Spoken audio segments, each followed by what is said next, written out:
يسأل أيان يوم القيامة فإذا برق البصر وخسف القمر وجمع الشمس والقمر يقول الإنسان يومئذ أين المفر أين المفر۔ السلام علیکم ورحمۃ اللہ وبرکاتہ، نحمده ونصلی علی رسولہ الکریم، اما بعد فاعوذ باللہ من الشیطان الرجیم، بسم اللہ الرحمن الرحیم، رب اشرح لی صدری ویسر لی امری واحلل عقدۃ من لسانی یفقہوا قولی۔ امتحان المؤمنین، ایمان اور نفاق کا امتحان۔ جب اللہ تعالیٰ پہلے آنے والے اور بعد میں آنے والے لوگوں کو حشر میں جمع کرے گا اور لوگ حشر میں جمع کیے جائیں گے اور کافروں کو آگ کی طرف لے جایا جائے گا، تو اسلام کے ساتھ نسبت رکھنے والے باقی رہ جائیں گے۔ ٹھیک ہے، یعنی سارے لوگ اکٹھے ہو گئے، پھر اس کے بعد کافروں کو جہنم میں پھینک دیا گیا، اب صرف مسلمان باقی رہے۔ وہ اللہ تعالیٰ کا انتظار کر رہے ہوں گے، بس اللہ تعالیٰ اپنی صورت کے علاوہ دوسری صورت میں آئے گا، جیسا کہ صحیح بخاری میں ہے کہ اللہ تعالیٰ ان کا امتحان کرے گا۔ مومن اپنے رب کو پہچانتے ہوں گے، بس جب اللہ تعالیٰ اپنی صورت میں آئے گا تو وہ مسلمان سجدے میں گر جائیں گے، جو دنیا میں اللہ کی رضا کے لیے سجدہ کرتے تھے، کیونکہ وہ اپنے رب کو پہچان لیں گے۔ اور جہاں تک منافقوں کا تعلق ہے، جو دنیا میں ریاکاری کے لیے سجدے کرتے تھے، تو اللہ تعالیٰ ان میں سے ہر آدمی کی پشت کو ایک ہی تختے کی مانند بنا دے گا، اکڑ جائے گی کمر، جھک نہ سکیں گے، وہ سجدے کی استطاعت نہیں رکھیں گے۔ یہ امتحان اس لیے ہوگا کہ ایمان والوں میں جو منافقین موجود ہیں وہ ظاہر ہو جائیں۔ سمجھ آئی؟ امتحان المومنین حشر کے میدان کا ایک اسپاٹ ہے جہاں پر یہ ہوگا۔ پھر اللہ تعالیٰ ان کو بلائے گا، وہ اس کے حکم کی پیروی کریں گے، تو اللہ تعالیٰ ان کو جہنم کے کنارے پر لے جائے گا اور نبی صلی اللہ علیہ وسلم سفارش کریں گے۔ پھر جہنم کی پشت پر پل صراط کو گاڑنے کا حکم دیا جائے گا۔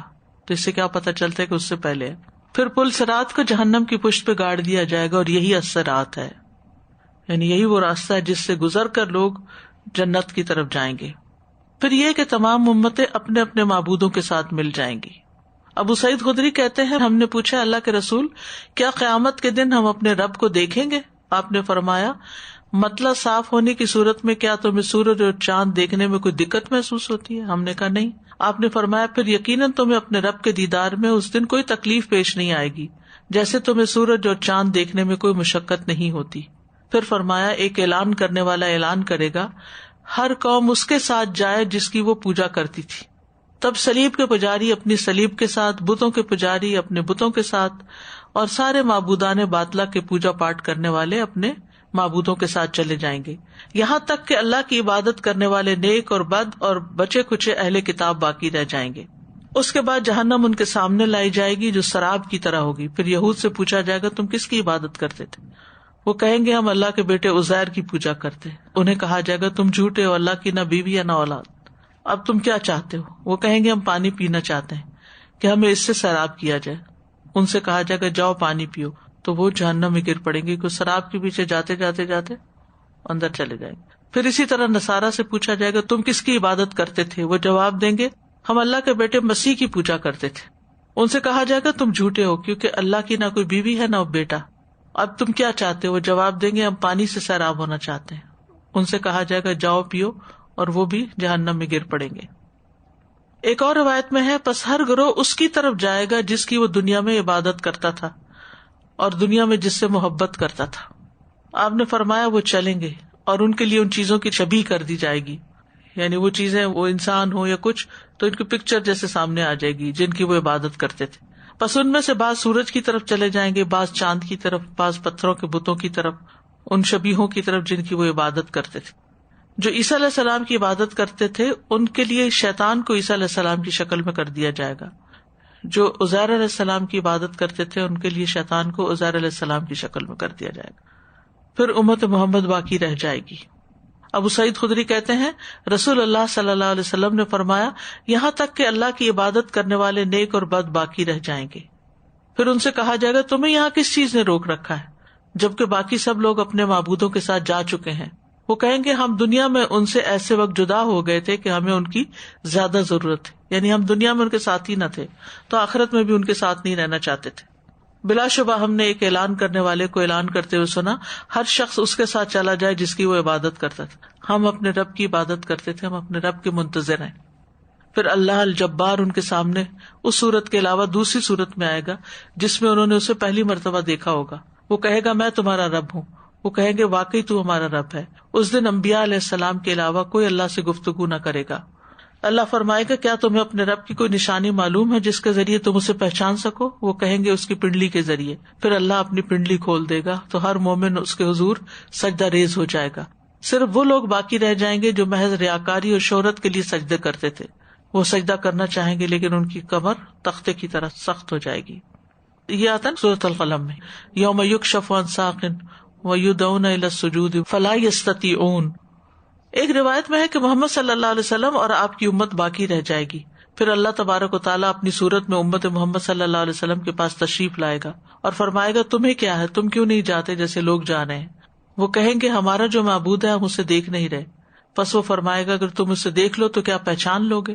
وہ کہیں گے کہ ہاں ہمارے اور اس کے درمیان ایک علامت اور نشانی تھی، جب ہم اسے دیکھ لیں گے تو پہچان لیں گے. فرمایا وہ کیا ہے؟ تو کہیں گے اپنی پنڈلی کھولے گا اللہ تعالیٰ. بس جب وہ اپنی پنڈلی کھولے گا تو ہر وہ شخص جو اس زمین پر ہوگا وہ سجدہ کرتے ہوئے گر پڑے گا.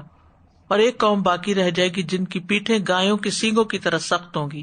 وہ سجدہ کرنے کا ارادہ کریں گے لیکن وہ کر نہ سکیں گے کیونکہ دنیا میں جب صحیح سلامت تھے اور انہیں سجدے کی طرف بلایا جاتا تھا تو وہ سجدہ نہیں کرتے تھے، نماز نہیں پڑھتے تھے.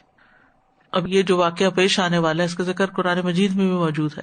سورۃ القلم کی آیت 42 سے 43 ہے، یوم یکشف عن ساق ویدعون الی السجود فلا یستطیعون خاشعۃ ابصارهم ترہقهم ذلہ وقد كانوا یدعون الی السجود وهم سالمون. جس دن پنڈلی کھول دی جائے گی اور انہیں سجدہ کرنے کو بلایا جائے گا تو یہ سجدہ نہ کر سکیں گے. ان کی نگاہیں جھکی ہوئی ہوں گی، ان پر ذلت چھا رہی ہوگی. وہ دنیا میں سجدے کی طرف بلائے جاتے تھے، اس وقت وہ صحیح سالم تھے. اسی طرح منافق سجدہ نہ کر سکے گا. رسول اللہ صلی اللہ علیہ وسلم نے فرمایا ہر منافق باقی رہ جائے گا پس وہ سجدہ کرنے کی طاقت نہ رکھے گا. سجدے کے بعد ہر ایک کو نور ملے گا اور پل صراط نصب کیا جائے گا. آتا ہے نا قرآن مجید میں کہ یعنی لوگوں کو نور دیا جائے گا، کسی کا نور پہاڑوں کی طرح ہوگا، کسی کا کم زیادہ. عبداللہ بن مسعود کہتے ہیں نبی صلی اللہ علیہ وسلم نے فرمایا کہ پھر اللہ تعالیٰ فرمائے گا تم اپنے سروں کو اٹھاؤ، سجدے سے اٹھ جاؤ. پس وہ سروں کو اٹھا لیں گے اور وہ انہیں ان کے اعمال کے مطابق نور عطا کرے گا. یہ مقام ہوگا نور ملنے کا. ان میں سے بعض وہ ہوں گے جنہیں بڑے پہاڑ کی طرح نور دیا جائے گا جو ان کے درمیان دوڑے گا. ان میں سے بعض کو اس کا نور اس سے چھوٹا دیا جائے گا یعنی پہاڑ سے، اور ان میں سے بعض کو کھجور کے درخت کی طرح اس کے ہاتھ میں دیا جائے گا، جیسے وہ نہیں پکڑی ہوئی ہوتی مشل جو ہوتی، اور ان میں سے بعض کو اس سے چھوٹا دیا جائے گا، یہاں تک کہ ان کا آخری شخص وہ ہوگا جسے نور اس کے پاؤں کے انگوٹھے کے برابر دیا جائے گا. کبھی وہ جلے گا اور کبھی بجھے گا. پس جب وہ اپنے قدم کو روشن کرے گا تو بڑھ جائے گا، جب بجھے گا تو کھڑا ہو جائے گا. اور رب تعالیٰ ان کے سامنے ہوگا یہاں تک کہ وہ ان کے ساتھ جہنم کی طرف گزرے گا تو اس کا اثر تلوار کی تیزی کی طرح باقی رہے گا. پس وہ فرمائے گا گزر جاؤ. بعض لوگوں کو سورج کے نور کی مانند نور ملے گا. مسند احمد کی روایت میں ہے، عبداللہ ابن عمرو رضی اللہ عنہ سے مروی ہے، وہ کہتے ہیں ایک دن میں رسول اللہ صلی اللہ علیہ وسلم کے پاس تھا، اس وقت سورج طلوع ہو رہا تھا، تو آپ نے فرمایا قیامت کے دن میری امت کے کچھ لوگ اس طرح آئیں گے کہ ان کا نور سورج کی روشنی کی طرح ہوگا. تو ابو بکر رضی اللہ عنہ نے پوچھا یا رسول اللہ کیا وہ ہم لوگ ہوں گے؟ آپ نے فرمایا نہیں، تمہارے لیے خیر کثیر ہے، لیکن یہ وہ فقراء اور مہاجرین ہوں گے جنہیں زمین کے کونے کونے سے جمع کر لیا جائے گا. اب پہاڑ جتنا نور تو اپنی جگہ ہے، لیکن سورج کی روشنی تو پھر سورج کی روشنی ہے نا.